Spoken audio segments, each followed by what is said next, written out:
Highway রাস্তা, ইটের ভাঙা রাস্তা, গ্রামের মেঠো পথ পাড়ে দিয়ে আমি প্রায় ক্লান্ত। একটা দোকান থেকে চা খেয়ে নিজেকে একটু চাঙ্গা করে নিয়ে এবং রাস্তার পাশে থাকা জামরুল গাছ থেকে জামরুল খেয়ে আবারও রওনা দিলাম।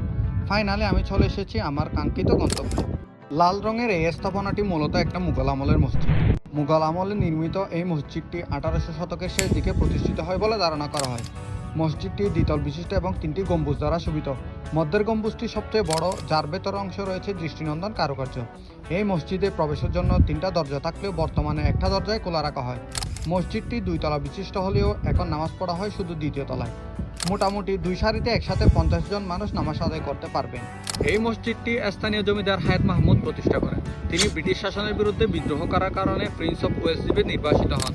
মিয়াবাড়ির 13তম বংশধর মিজানুর রহমানের মতে 1200 থেকে মাহমুদ হায়াত এসে মসজিদটি নির্মাণ করেন।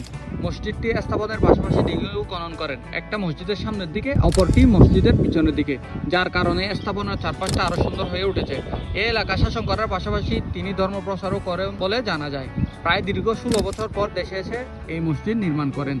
এই মসজিদটি এই পর্যন্ত 7বার সংস্করণ করা হয়েছে, তবে প্রথম সংস্করণ করেন মাহমুদ জাহিদ এবং সর্বশেষ সংস্করণ করা হয় আমিনুর রহমান এবং ফিরোজ মিয়া দ্বারা 2013 থেকে 2015 সালের দিকে। কড়াপুর মিয়াবাড়ি জামে মসজিদ 2য় তলায় ওঠার সিঁড়ির নিচে 2টি বাঁধানো কবর রয়েছে, তবে এই কবর 2টি কার সে সম্পর্কে নির্দিষ্ট কোনো তথ্য পাওয়া যায়নি।